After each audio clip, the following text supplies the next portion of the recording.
Yobo, welcome to another episode of In the Life. Vehicle vlog today. It's a special day for me because I am going to I'm going to attend my first Phillies game of the season, part of my my 16 game plan, and it's a pretty big one today. Good way to lead off the plan for the season. They're playing the defending champion Dodgers, and the Phillies seem to be the only team that can beat the Dodgers this season so far.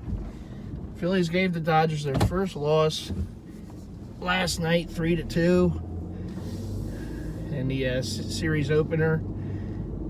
Close game, I didn't see it because I was I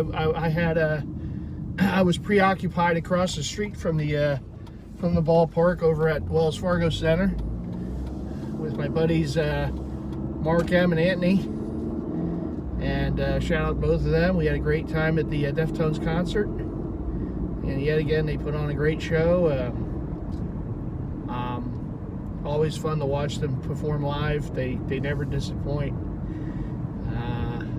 Didn't really know much about the groups that played before them. I forget the name of the first group that came out. Then the Mars Volta played after. They were the group that came on before Deftones, and never heard of them. Apparently they've been around since 2001. Never heard of them. Their music was different. No disrespect to any Mars Volta fans out there watching this video, but yeah, it's just wasn't really for me. But again, it was kind of cool to see something different. I mean, I know a few years ago when I saw Deftones with Mark M at Asbury Park, the Stone Pony in New Jersey, they performed with Gojira. Gojira came out before Deftones. I never heard of Gojira, didn't know anything about them, and now they're one of my favorite groups. So that's one of the good things about going to see shows live, because it's not just a headliner, but you get to experience other groups and hear some of their music, and maybe it's a group you've never heard of and you become a fan of that group, or maybe it's really not for you, but okay, it was still kind of cool to see them perform. Anytime you see any group perform live, it's a cool event. I don't care what the group is, what kind of music, it's still a cool, it's you feel like you're a part of something. And the energy of the crowd and everything. Now we were up in a club box, because when I got the tickets for the concert, they were actually some of the cheaper tickets available. They were cheaper than the regular seats, and I've been to the Wells Fargo Center a time or two in my years, and I know the regular seats at the Wells Fargo Center, it's okay. I mean, I go to games, I go to Flyers games, I'll take in a Sixer game here and there, but you're kind of the seats are kind of close quarters. You're kind of crunched in there. And the club box seats, I mean, you have a little room. I mean, it's that I speak from a lot of experience. I never go to a club box for games. Those tickets are a little high for me for that. But when I saw that a club box was less expensive than the regular seat, I kind of I jumped on that, and I figured, okay, well, this will be a good experience. It has its own restroom in there, and and it was good. It was nice. It's still a good sight line of the stage. Obviously you can hear everything. The acoustics in there are pretty good. When Chino sings, I mean, his voice definitely carries, so you're not going to miss anything. But it was great. I just, I always enjoy, seeing them live and have a good time with buddies when we go. But the other thing I really enjoyed about the concert last night, and I can never pronounce the name of this song because I still don't really know the exact pronunciation of it. It's I'm gonna butcher it, but it's like Fitasira or something like that. It's one of their older songs, but it's like my top 3 Deftones songs are Change, which is a song I got into them with over 20 years ago, My Own Summer, and that one. Fitasira. I think if I read up on it, it means like the witch or something like that, in whatever language it's supposed to be in. And I've been to 4 of the shows prior to this one, and they've never played that song live. And they always play Change and My Own Summer. Those are like staples. And I'm always happy to see them play those. But I always wish that I could see them play that one song live, because it's like a top 3 for me for them. And finally they played it. It was like Christmas Day for me. I was so happy. And I got it all on video, and I'm singing along to it, and it's just it's fun. But that made my night for them to play that song. And I felt bad because I was doing these years ago. I think it was oh God, I forget the year. If it was like 2012, 2014. I forget what year it was, but I was visiting some friends in Germany, and Deftones were in the area. They came to Camden. Mark M went to the show, and they played the song. Because I saw the concert on YouTube afterwards. Someone filmed it, and I'm watching it, and they played the song. I said, the one time I don't go when they're in the area, they play the song. So Mark got to see it live before me, but I was happy. Good things come to those who wait, I guess. So it was really cool, and they played a lot, like basically their songs from their catalog. They played some songs from their first album, Adrenaline, up till their latest album, Ohms. And I hear they're working on a new album. I don't know when it's coming out. My guess would be either late this year or maybe next year. But they, I don't know if they've ever been to the Wells Fargo Center. This is the first time I've been to a concert at the Wells Fargo Center. It was a pretty good experience, I would say.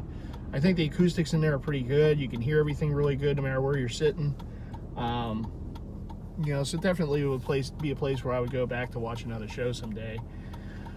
And the other cool thing I thought about the show last night was, the Phillies are playing the Dodgers. And again, I don't know if they ever played Wells Fargo before, but, the Wells Fargo Center is part of that, in South Philly, is part of the sports complex area. So you have all the sports complexes in one area. And, as usual for concerts, the lead singer will usually come, talk a little to the crowd. And Chino's out there, he's saying, oh yeah, we love coming here. And he said, before the concert, I was out walking around, and the Phillies and Dodgers were playing across the street. And everyone cheered. And now he's a Dodger fan because they're from California. They're from Sacramento, but he's like, yeah, it was really cool watching all the people walk around, and it is something. I mean, I've heard this from other people who aren't from the area, who come in from other areas. Even my friend Anthony, who's from New York, and they all say, what we have is pretty special when you have all the stadiums in one kind of area. You don't have that in a lot of places. A lot of places, other cities, the stadiums are kind of spread out. You have stadiums in the city, which I would still love to see. And you have like that kind of environment, but everything is there. Now, there's pros and cons with that, and one of the cons is when there's multiple events going at the same time, the traffic can be interesting, and leaving too. We got in there pretty good, though. Traffic wasn't too bad. We got a little caught up there getting into the Wells Fargo from 95, but it really wasn't. It wasn't terrible. It was moving. The traffic kept moving, so it wasn't like we were just in a parking lot. But there are some conveniences to it. There's a, the subway. There's some subway stations near there. You can take I always call it the Orange Line. You can take the Orange Line in from the city and such. And there's different things you can do. I always drive. It's just easier for me. But it's one of the things that is kind of unique to Philly, and in fact, they're gonna. It's kind of hard for me to believe that they're gonna build a new stadium and get rid of the Wells Fargo. But their idea, their designs is in 2031 or something like that. They want to have a new stadium for the Flyers and Sixers, and they're both going to play in the same stadium as they do now. And they're going to build it in South Philly. There was talk that the Sixers were going to get their own stadium in Philly on Market Street, but that fell through. Now they're going to do it in South Philly, and they're going to really build up that area. They're going to put more restaurants and shopping and, you know, different stuff in that area. It won't just be the stadiums. Right now they have a venue called Xfinity Live, and that's like you can go there, you can get something to eat and drink or whatnot, either before and after the games or during the games if you want. There's the Philly Live Casino is there. So they put some things there, but it's really more so really, you know, it's really more for the stadiums. So they want to build up that area. They want to build a new stadium for the Flyers and Sixers. Of course, the Link and the Citizens Bank, they're going to stay where they are. They're not doing anything with that. The only thing they were talking about, and I don't know if it's going to happen, but they wanted to, you know, flirted with the idea of putting a roof over the Link. I don't think that's needed, but their idea was that so that they can get a Super Bowl there some year. I like, though, you know, for football, like, look, I mean, I'm one of those that, look, would I get used to the roof if they make it? Maybe. I just think football needs to be played in the elements. I mean, that was a great game last year in the playoffs against the Rams when you had the snow coming. I mean, it's just, you know, you have a roof, you have a dome stadium or a roof stadium, you're not going to have that. And there's still some charm to that, you know, when you think about old football, like, you know, the games in the elements, the ice bowl, you know, this and that, the fog bowl, which didn't go well for us, but, you know, all these different weather games, right? The snow games. You know, I still remember Shady running in the snow and beating the Lions, and then, of course, the playoff game against the Rams now this past season. It's special, you know, and to get rid of that, I think, would be a mistake, but it's at least one of the ideas that's on the table. But they really want to build that area up. They want to put more restaurants, like I said, some shopping, you know, really kind of do that area up so it's not just going for games. You can go and, you know, do more things there. And as I said, there's going to be a new stadium by, I think, 2031. Now, next year's a big year for Philly because it's USA 250. So the World Cup's going to be here, the MLB All-Star Game. I don't know if the other All-Star Games will be in Philly. I hope so, at least one of them, either the NHL or the NBA. Obviously, the Super Bowl won't be here, but I believe that one will be in, I think, I know, well, because it would be February, so that one's in Santa Clara. That's the Levi Stadium, it's the Niner Stadium. But there's going to be a lot of events in Philly because obviously it's the nation's 250th birthday, and when you know, this is where it all started. So the birth of the country was Philly. So there's going to be a ton of events, and you know, so they're going to do some different things. They're sprucing up the train system. They're going to be, you know, they're going to be doing a lot. So Philly's going to be like the center of the universe next year. So there's a lot on the books for them to do. You know, the city of Philly. It's going to be fun. There's going to be a lot of people. It's going to be kind of tough getting around. I think one of the big golf tournaments is going to be back here again too next year. I forget which one. I'm not a golf guy, so that one. Obviously, the Masters was always in Augusta, Georgia, but I think it's one of the other ones, the Open or whatever it is. That it's one of the other big golf events that's going to be in the Philly area next year. So that's another event that will be in the area. And yeah, I mean they're going to be doing it up next year. It's going to be a lot of people here. So getting around is going to be interesting. Speaking of getting around, I'm on the Blue Route, going to the Blue Route, and it's pretty backed up, but it's all right. It's moving. All right, let's see if I can sneak in here. I'm behind a Mini. I know about those vehicles. Obviously, I'm not in the Mini right now. In the Jeep. So yeah, great time at the concert last night. Now I'm going to the Phillies game. I'm exhausted. Getting up today was, after all that excitement and just, kind of the adrenaline running, and I mean, then it's like that kind of moment afterwards. And getting up was tough. But got up, took a shower, got some lunch, and now I'm heading over to the ballpark for the first time this season. I'm excited. I always, like I said, I love going to ball games, and Citizens Bank Park's just, I know I'm partial to it, but it's just the best. And it's always something special when it's your first game of that season. It's kind of like my opening day, for the Phillies. And they're unbeaten at home so far, right? Even the mighty Dodgers, had to succumb to the Phillies last night.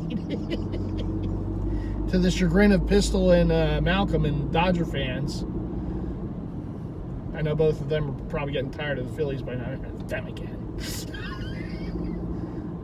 An old-time Dodger fan calls on our sports talk radio. And, he goes back to the Brooklyn days. And he is just Dodgered up. Like, the Dodgers can do no wrong, Now, obviously, they won the title last year and every dominant team. It looks like they're going to be a dynasty. But he calls up and he's like, the happiest I was is when the Mets beat the Phillies in the playoffs last year, so we didn't have to deal with them.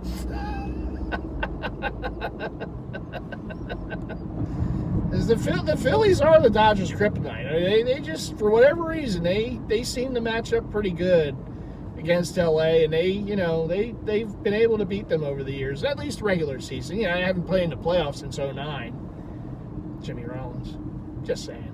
But that, I know that still stings, doesn't it? 08 and 09, Matt Stairs, Jimmy Rollins. I was a little too young for the battles in the late 70s into the 80s, but the ones that I saw were 2 for 2. Pistol still hasn't let it go. Every now and then I'll still hear from Pistol. It still bugs me. Oh, goodness. But yeah, I look forward to it. It's a great game. 2 great teams playing. You have superstars all over the place. It's always fun to see Shohei. Even my buddy Anthony, the Met fan, he's still like, why in the world do we pay Soto that much money? And I said, listen, look, the Mets did it. I don't think there should be a player in baseball today that makes more than Shohei Ohtani. Shohei he's a unicorn. He's a one of one. And there shouldn't be a player making more money than it. Soto's not a 5-tool player. He's not a great defensive player. He works a walk pretty good. He has a good eye at the plate, but that's about it. I don't think he's worth that kind of money. He's a young player, and I think if he wasn't young like he is, he wouldn't have made that. There's no way. But I don't look at him as like the best player in the league, and for the money he's making, that's like the best player in the league money. Is he a really good player? Is he a future Hall of Famer? Yeah, probably. He's won a World Series. He's been into another one. He helped the Yankees get there last year. But I just don't look at him as a player making that kind of money. And look, the way money's thrown around in sports anymore, all these players are going to be making money. It is what it is, right? But to me, it's like there's one guy in the league that I think should be making that kind of money, and that's Shohei. And that's just my opinion. Look, I'm not hating on Soto for making the bag. Hey, anyone would have. Who's going to turn down that contract, right? But is he worth that? No. Maybe one thing if he's if he's like a great defensive player, great hitter, it doesn't even have to pitch, but just does everything. Speed on the base, steals a ton of bases, like Dela Cruz on the Reds. Just that kind of, yeah, I could see that, but yeah, he has a good eye at the plate. That's pretty much it. He's not going to wow you defensively. He's not overly fast. He'll get some hits. He'll hit some home runs. He works a lot of walks. That's about it. Now, look, if he was a Philly, okay, I'd be happy if he was a Philly, but I would still, even if he was a Philly making that money, I would say no. Shohei should be making that money. Absolutely, Shohei should be. That's Shohei money. That's the type of contract that only Shohei should be getting. Just my opinion, but it is what it is.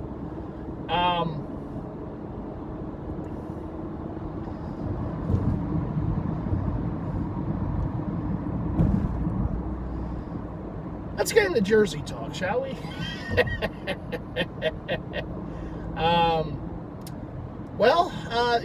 Baseball season, City Connects, they keep going. The 2.0s are coming out.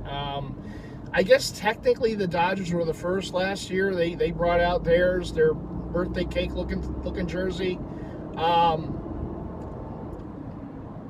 Was it better than their original, the Los Dodgers, just the blue jersey? Probably. It was more colorful. But that kind of kicked it off, and then you have, of course, right now, the only two that have actually shown that are actually wearing them are the Astros and the Nationals. I like both. The 1.0s are better than their 2.0s, but, I like the Astros. I like that they went with that concept. In a way, they kind of did a little homage to the Concept A. You see it on a lot of Astro hats anymore, but so they kind of did that for their City Connect hat, and the jersey itself has the Stros across, and it's kind of it's an ode to the '90s uniform, I would say, which I really like. So you think of Bagwell and Biggio and Ken Caminiti and those guys, back even Randy Johnson for a year, right, wearing that jersey. I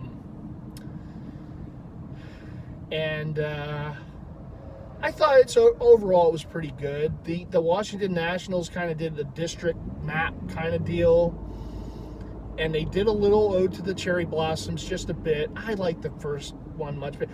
I think the Nationals, what they should have done, and they wanted to bring back another red uniform this year, so they brought back a red uniform, and they got rid of that pullover jersey, which they had for 1 year, which I really liked. To me, the Nationals made a mistake, because what I would have done, the only team that's wearing their 1 and 2.0 City Connects this year are the Red Sox. And they're wearing the 1.0 again for the marathon. But if I was the Nationals, if I was in charge, and I'm not, but if I was in charge of uniforms for the Nationals, if you want to get rid of the pullover, okay, I can understand the argument. I wouldn't have reintroduced a red jersey. I would have kept the City Connect 1.0 and the 2.0. And I mean, to me, if they would have done that, that would have been really nice. Because I think both of their City Connects are pretty good. But the 1.0 Cherry Blossoms, it's still a top 3 for me of all time City Connect uniforms. And they kind of shelved it and just went with the 2.0 and reintroduced a red jersey. Again, I think to me it's an opportunity lost. They could have worn both City Connects, but they decided on what they wanted to do, and that's how they did it. And we got a leak. I don't know if it, how reputable it is. Maybe it is. 4 other teams kind of showed what they're going to do by having some models wear the jersey.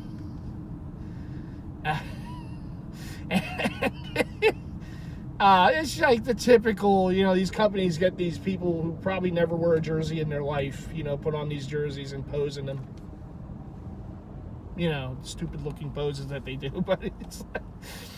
So we saw, thanks to Kings of Throwbacks, we saw the Marlins,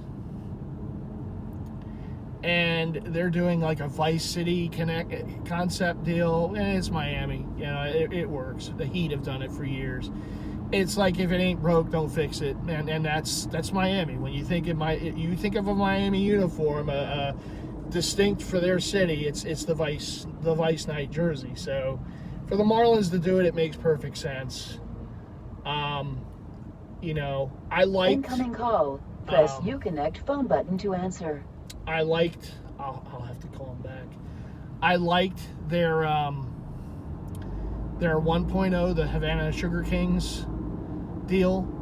I understood the concept of it. I thought it was pretty good overall. Phone call completed.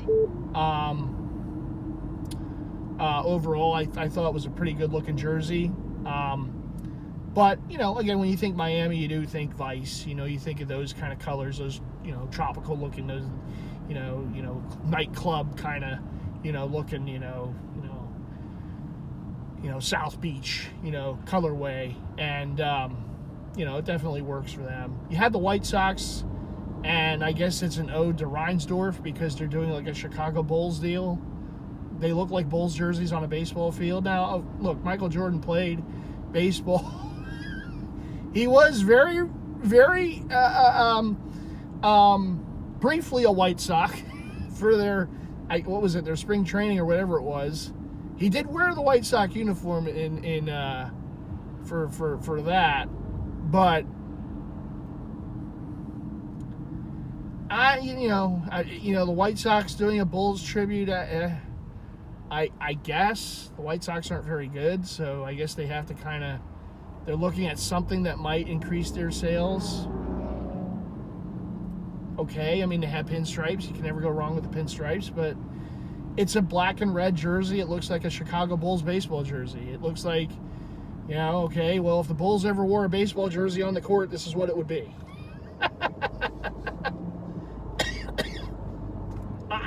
I get it. Look, they won 6 titles with under Reinsdorf's watch. The White Sox won World Series, but, you know, years ago with Ozzie Guillen as their manager, you know, under Reinsdorf's watch, I believe. So they you know, those franchises have done some winning, but, you know, doing a basketball deal for a baseball team, and if you love it, more power to you. It's not something I'm going to run out and buy, but of course I didn't really. Their 1.0 didn't hit me either. The Southside Hitmen jersey, you know, it was okay. So it is what it is. Then we had what was it, the Rockies, and again, this is an opportunity lost because they ditched the 1.0 for the 2.0. They could have ditched another uniform and kept the 1.0. That mountain jersey was beautiful. And they did something that, it's colorful, but it's not the 1.0. You know, the 1.0 just stands on its own. And they're one of those teams where it's like the 1.0 was so good, why do a 2.0? Just keep the 1.0. And I know you have to because it's merchandise, but the 1.0 was just so good. It's like the Nationals. It was just so good. You didn't. It's like anything you do after it's not gonna look good, basically, because the 1.0 was just so good. So they're doing some sort of. It's hard to describe what it is. It's like it's got it.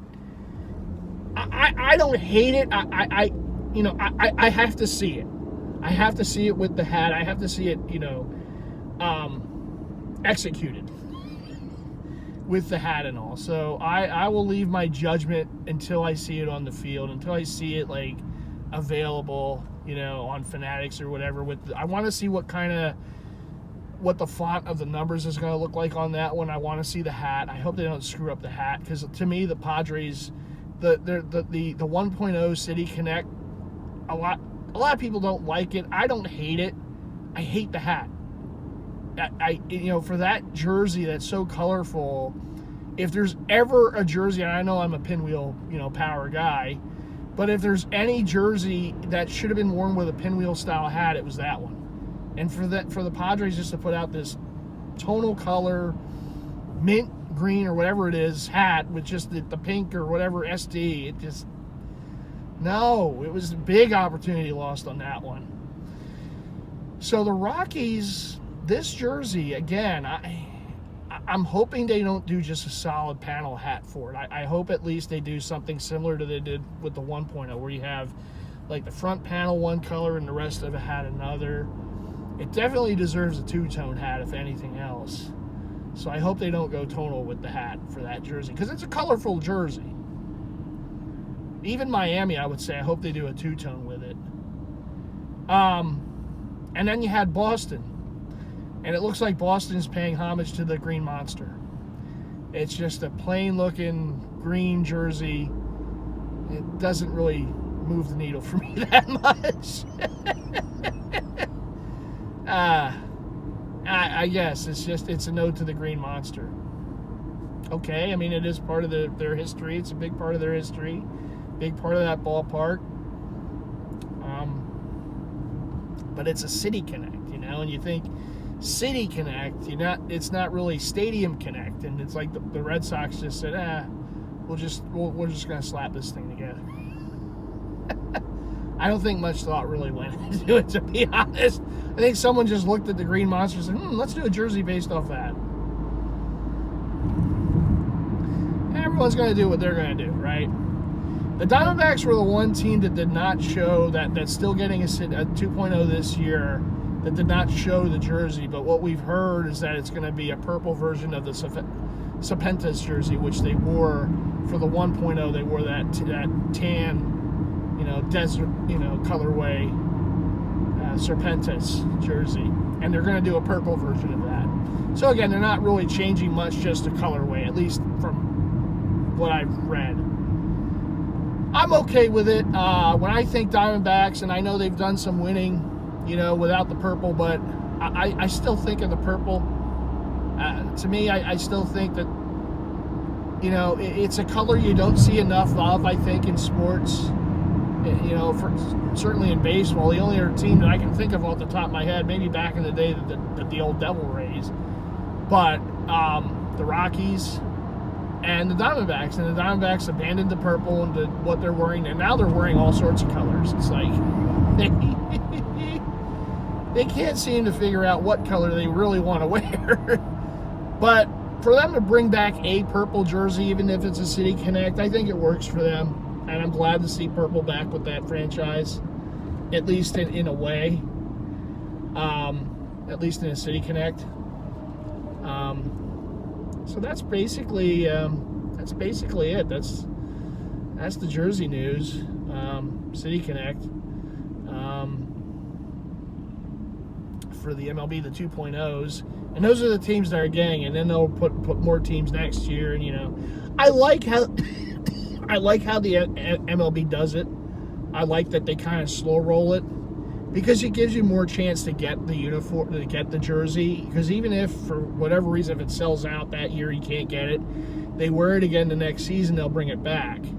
And some of those jerseys I was able to get because they brought it back, the next year. I think the Nationals was one of the examples. That jersey, when it hit, the 1.0, when that jersey hit initially, it sold out real quick. And so I never got it initially. And then when they brought it back, the next year, I was able to get one off Fanatics. I got the hat, but I just never had the jersey for it. So, it's a model that I think other leagues should look at. I really do. I know the NBA, look, it's a big event. The City Edition jerseys, they all get put out for every team. But it's like if you, and not every team can have that much time to think about what they want to do. I understand that, because some teams have to put them out right away. But if you did it the way MLB does it, and you do maybe 8 to 10 teams one year, another 8 to 10, and the other teams that can still wear theirs, I think that would be pretty cool.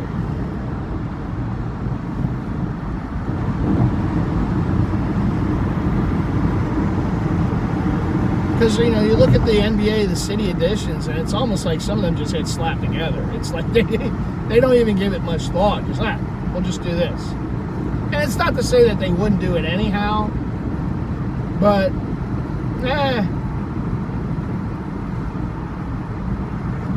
I would even do it for the NHL. If the NHL ever wanted to bring back the reverse retro, whatever they're going to call it, whatever Fanatics is going to call it, if they ever do something, I would slow roll it. I would, particularly for hockey. Because hockey jerseys, listen, some of these collectors, they don't mess around. Like, these jerseys are gone. And when they're gone, they're gone. Even though they're a brand new thing. And if you kind of allowed the teams to kind of, even if you do like, okay, 1 year all the Eastern Conference, or just pick it by division. You know, okay, the Metro division this year, then the next division, the other division, then because there's 4 different divisions, so you can do it for 4 years. 1 year this division does it, the next year, but the division that already did can keep those jerseys if they so choose, bring it back the next year.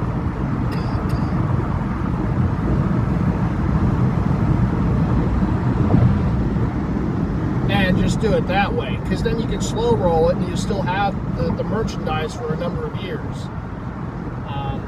That's kind of how I would do it, but you know, I don't make up these decisions.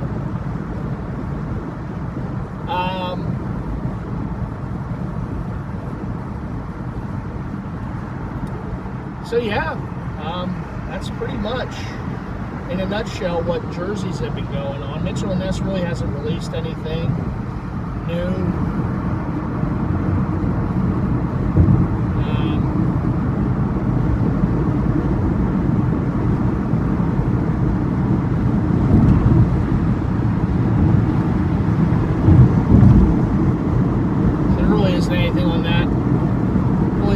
In that regard, retail wise. You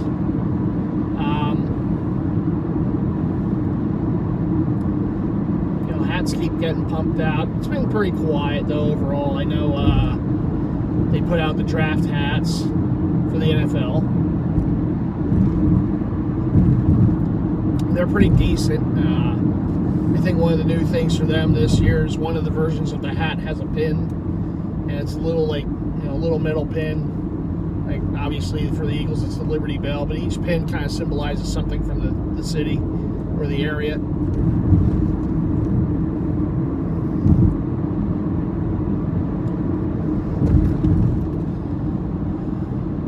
But it's pretty much a basic hat, you know.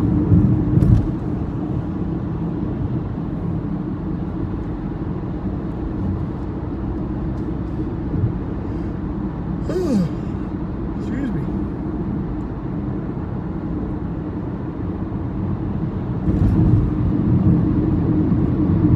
Well, we are on I-95 right now, making my way to South Philly.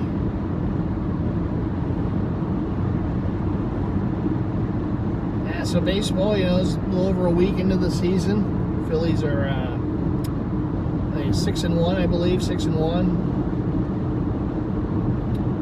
The first team to beat the Dodgers in the season. And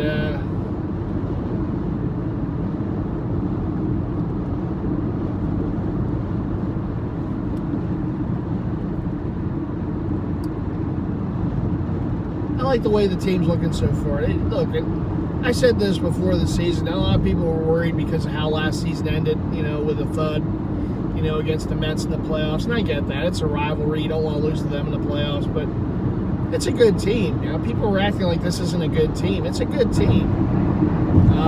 They have really good starting pitching. When you can look, you know, the offense, I know at times is going to drive us nuts, but we're so focused on it here because it's our team. We watch all their games. I watch enough baseball to know that the trouble that the Phillies have offensively is the trouble that just about every team in the league has offensively. The art of hitting is completely gone in baseball. There's no more. Everyone's trying to hit home runs. Everyone, I mean, they designed a bat to hit more, the torpedo bat, right? It really, the art of hitting, you know, the days of Gwynn and Ichiro are long gone. It just, the holes that the Phillies have offensively are the holes that just about every team has. There's holes in every team's offense.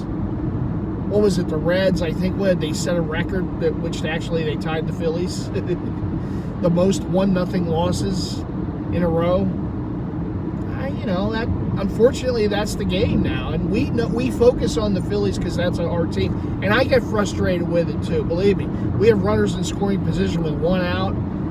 You got to get at least one of them home, and the Phillies, they strike out or pop out or ground into that inning double play or whatever. You get frustrated, right? And you see how the offense doesn't perform, I should say, in the last, the end of that Diamondback series a couple years ago, and then the Mets series last year. It's frustrating. But I said before the season, and I'll stick by it, their starting pitching, if healthy, is going to be one of the best in the league. And when you can have pitch, if you can have solid pitching, you're going to win a lot of games. And you're going to have a chance in the postseason too. Listen, 2 years in a row, the Phillies in the playoffs beat one of the best teams in baseball 2 years in a row in the Atlanta Braves. Why? Because their pitching was dominant. They had Wheeler and Nola at least for what one of those at least twice. That's Wheeler twice in the series, and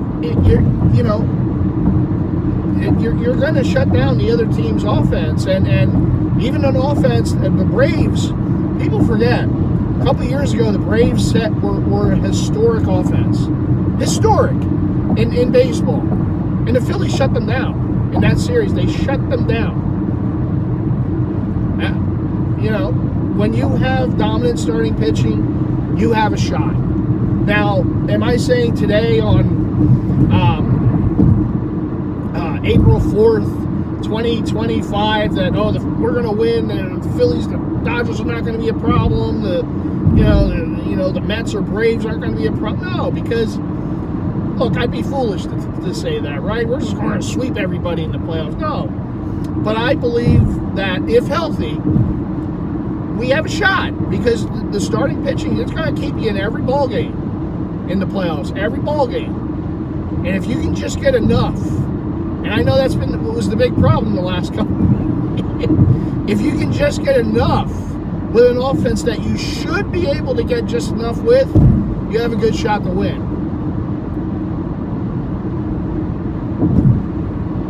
You can do a lot of winning in baseball with a dominant starting staff and a solid, bullpen. Now, are there question marks on the bullpen right now? Yeah.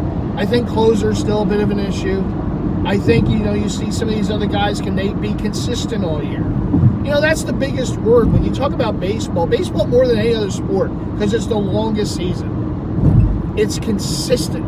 It's consistency. When you get into a playoff series where it's best of 3, best of 7, whatever it is, best of 5, whatever it is, you need to be consistent. Your offense, your pitching. If you could, the team that stays the most consistent, that's the team that's going to win. Whether it's the Dodgers, whether it was Houston banging on the trash cans, whether it was, the Nationals, whoever, Atlanta, the Phillies. You stay consistent. And if you can do that in baseball, you're going to win a lot of games. And you're going to have a chance at the trophy at the end of the season.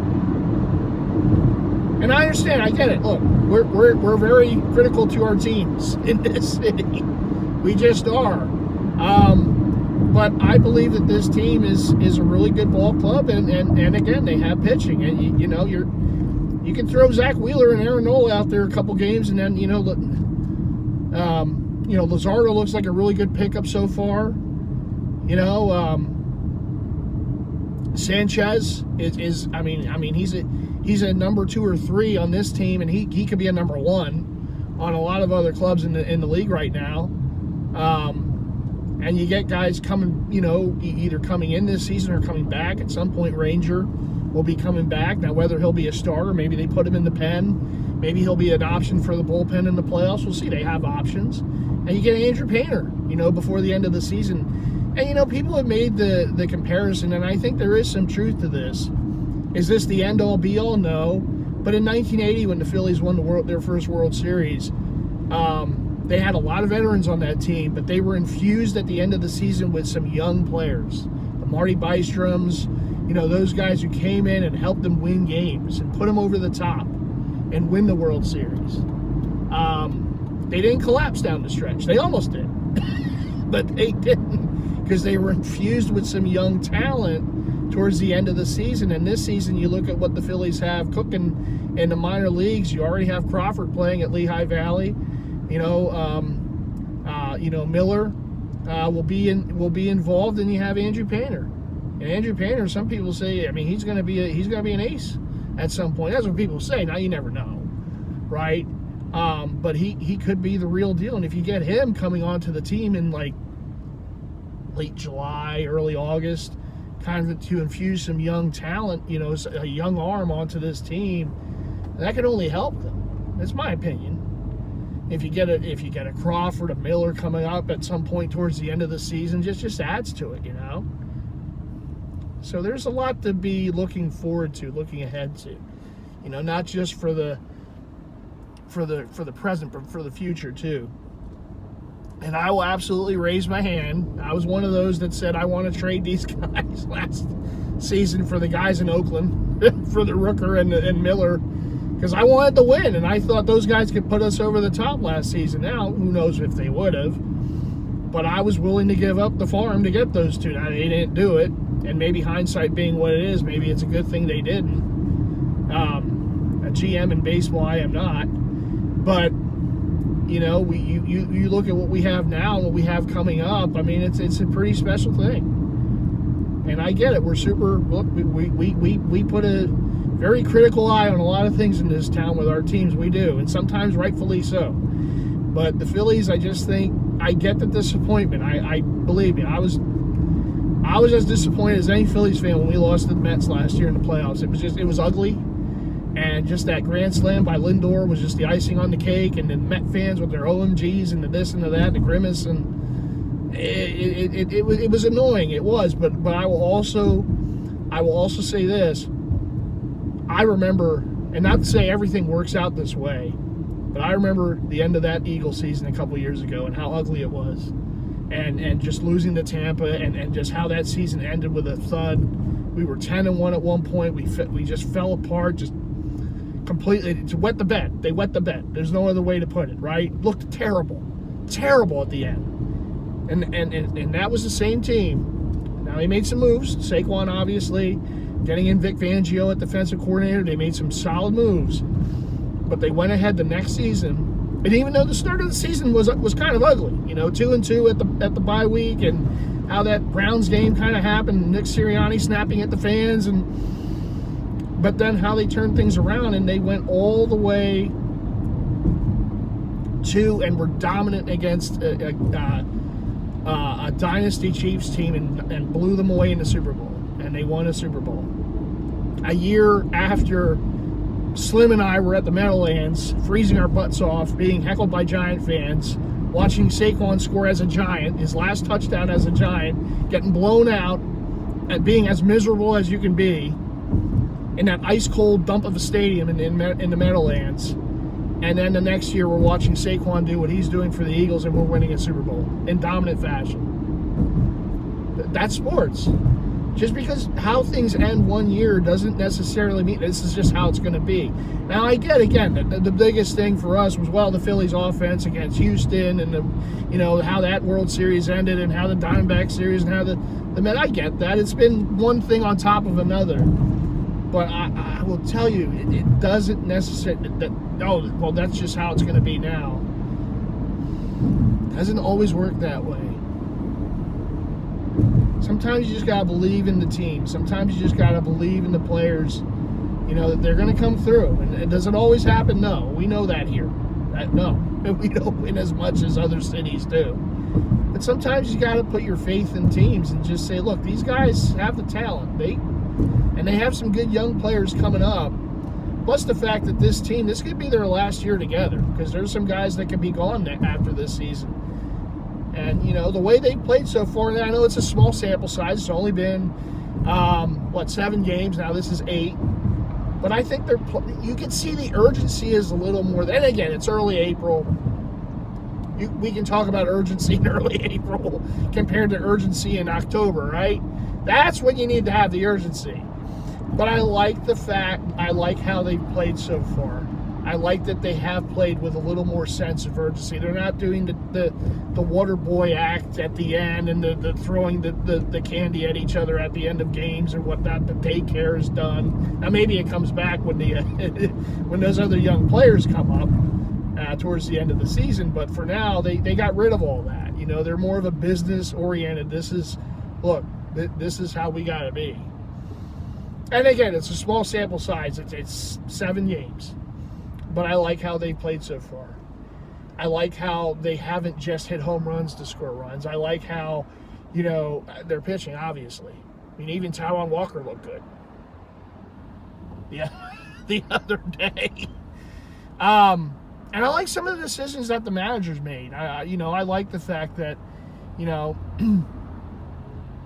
he's made some changes. He's done some things a little different. He showed a little more urgency in some games than he has in the past. But we'll see. It's a long season. That's the thing about baseball. Look, we're going to go through losing skids. We're going to go through weeks where it looks bad. We're going to go through weeks where we look like the best team in the league. That's the nature of this sport. That's what it is. And, in this town, we have such a football mentality. And look, football will always be king in Philly. That's what it is. The Eagles are always, right? That's the lifeblood. That's the green blood in us, right? But to have a football mentality for baseball, you're going to hurt yourself. Because there's so many games.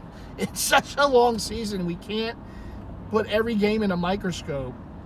You can do that with football because it's once a week. It's easier to do that with football. You can dissect every game and every decision and every play. You can't do that in baseball. It's too long a season. There's too many games. Every game has its own, pros and cons. You can pick things apart, but teams are going to go through slumps. Every team does it. It's not just the Phillies. It's the Yankees will go through a slump. The Braves will go through a slump. Even the Dodgers are going to go through a slump. That's just part of that's part of the game. Because it's a long game, and look, to play at your absolute best for 162 games doesn't happen. It doesn't happen. So players are going to go through slumps. But at the end of the day, if, we get into the postseason, and I think we will, the pitching is going to be dominant. And if you just do enough offensively, you're going to have a good chance to win. So that's my spiel on that. I'll get off my soapbox. I can see the link. Super Bowl champions. Have I mentioned that before? There's the link. There's the Wells Fargo. I know that building. I was sitting in traffic at this yesterday too. At this point of the 95 going to the exit for the sports complex. This looks very familiar.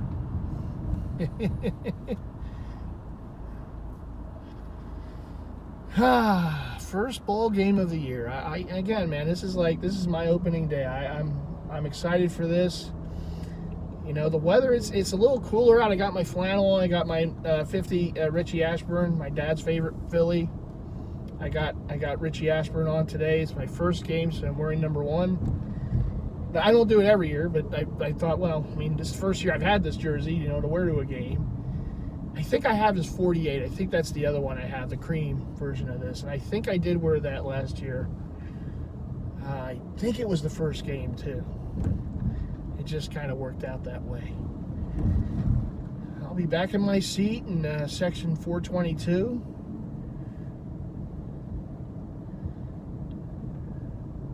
Against the defending champion Los Angeles Dodgers. Look, all jokes aside, they are definitely a dominant team. They have a great lineup. They have great pitching.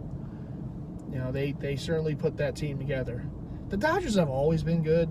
I can't remember a time when they weren't. They've make the playoffs every year since I can remember. And they're just one of those franchises that just seem to always be just a step or two ahead. Now, do they always win? No, they probably should have won more than they have, right? Back in the Brooklyn days, they were called them bums, right? They've lost a lot of World Series over the years, but they've also done a lot of winning, and certainly last season won it all, and so far this season they only have the one loss to you-know-who. So we have a chance today. To win the series against the Dodgers with a win, because we did win yesterday. So we could be not only the first team to beat the Dodgers, but win a series versus the Dodgers in the season. Because the Tigers and Braves couldn't do it. They both were swept in Chavez Ravine, where the Dodgers are still undefeated. But on the road so far, they're 0-1. So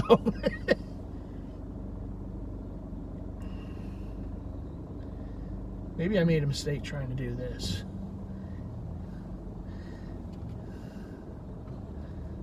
I don't know if there's anything. No, I don't think there's anything going on at Wells Fargo right now. I think the Sixers, I think they play there tonight. Lose, baby. Tank, tank, tank. I don't want to win another game. And it hasn't been hard for them not to win. But just, I want that pick. I want that pick. Because if the Sixers don't get at least a top 6 pick, they don't get the pick. It goes to Oklahoma City. We need a top 6 pick. And the way the Sixers are playing, I'm pretty sure they're going to get a top 6 pick. I mean, it'd be awesome if we can get Cooper Flagg. Those guys named Cooper seem to do pretty good here. Patrick Mahomes knows about that. But anyhow, no, I don't expect them to get the number 1 overall pick. I still think that's probably either going to go to Washington or Utah. But the Sixers have done what they had to do. They are losing, and they are not letting players come back from injury like Tyrese Maxey so they can keep losing. No, you might give us a chance to win a game. We don't want that. No, keep losing. I hate to say go back to the tank years. I don't believe that's what this is. It's just for this season. I can deal with it for 1 year. I don't want to go back to that for a number of years. That was. And not only that, but it didn't fruit us a championship. We didn't win. We kept losing in the freaking second round. Yeah, we got some good players, but we didn't win. So we'll see. It's the Sixers. They'll find another way to screw things up. That's what they do.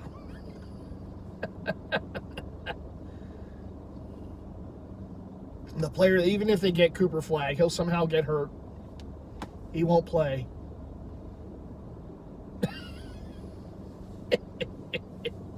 Generational talent. Yeah, let him come to the Sixers. We'll see about that generational talent then. How many games is he going to play? Is he going to make it? Is he going to actually wear the uniform on the court? That would be a nice thing. Or just sitting in street clothes on the sideline, just being there. That was the number 1 pick.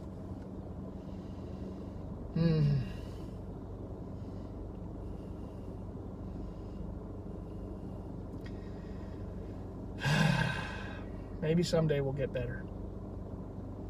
It's like the one missing piece, It's like, even the Flyers, look, they're in rebuild. I'm okay with what they're doing.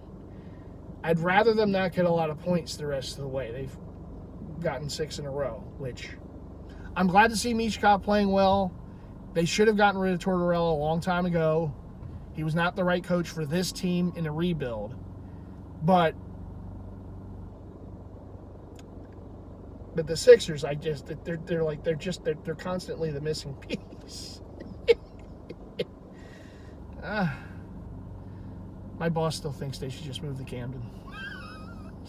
Put them over there. I said, no, they're the Philadelphia. I said, I want them to stay here. I don't want to be like those freaking New York teams.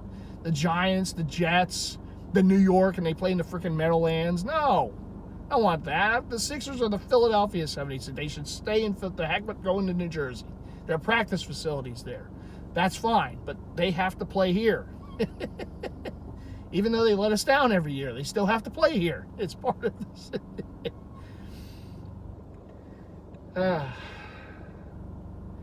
Yeah, I think this is the one thing I didn't miss about the baseball was the traffic. I think this was the one thing. It's probably worse in other places, like in cities and such, but getting to and I guess it's because it's a weekend. This is the first Saturday home game, so usually like a weeknight, I usually don't have big issues getting in, and I have my own little routine. What I did wrong is I should have taken Broad Street down instead of taking 95. But I was already heading in that direction, and I just figured I'd go with it. But this, I could have avoided this. I probably would have been going into the parking lot by now. And one of the problems is you have these lights up ahead, and it snarls everything. You got one road coming in here, this is coming off the highway, and it just, everyone meets in the middle. And there really isn't any rules. People kind of go where they want once the two merge. So you do have to kind of keep your head on a swivel. But usually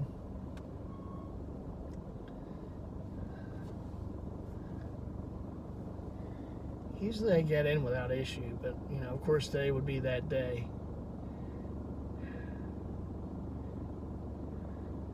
I don't know.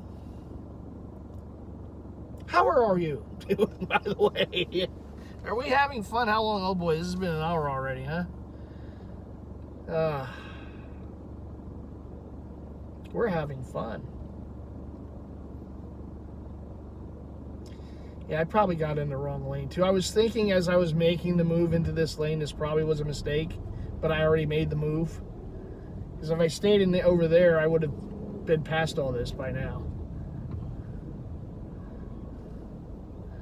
Yeah, this is because of the merge here. That's why. Yeah, this is one of those interesting aspects of South Philly that they haven't corrected, is this merge. We're having fun.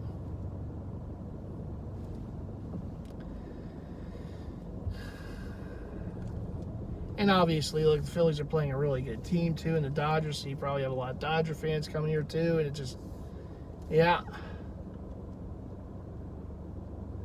snarls everything up.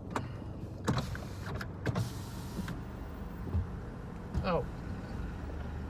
Alright, you wave at me, you want to cut me off? Alright. I got to wave for you. You're not worth it, though. I got a finger, but he ain't worth it. Pennsylvania tagged. I was about to say, if he's from another state, maybe I would have given it to him anyhow. The Philly salute.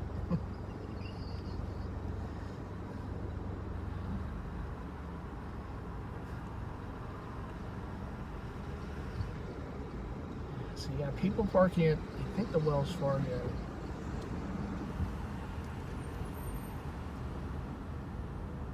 I always park at the ballpark parking.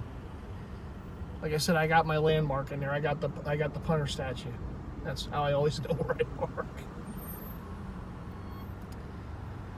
Oh man.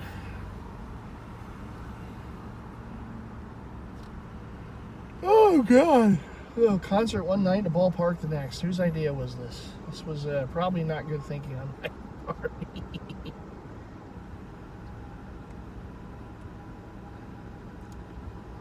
Yep. At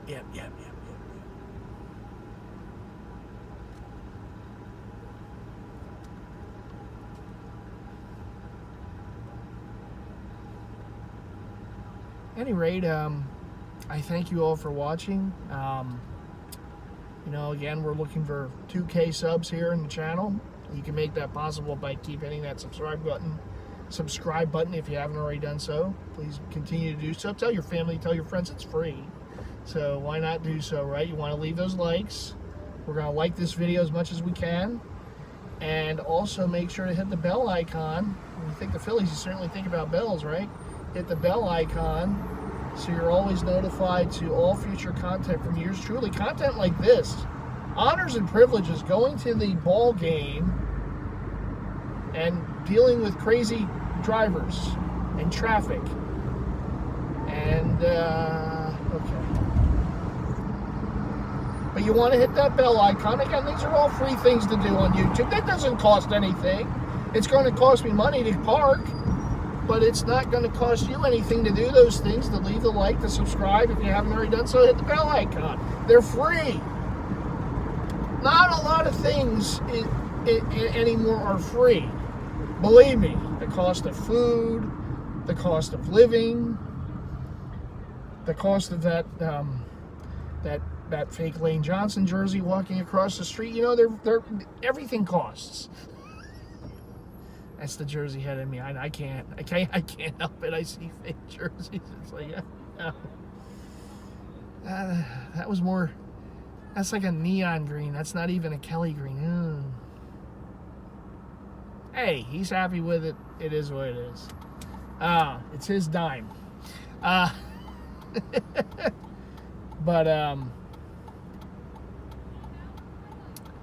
But yeah, we're gonna go to the ballpark here first time this season. For me, I have 15 more games after this. Will I make them all? Probably not.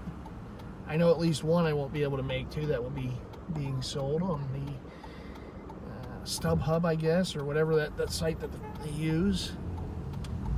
I will be in Maryland. I will be with Big Slim and Nostalgia Boy, and I have to sell that ticket. All right, let's see. All right, guy wants to make a U-turn there. That's a good idea. So I'm gonna make it easy. I'm going straight. I'm going straight.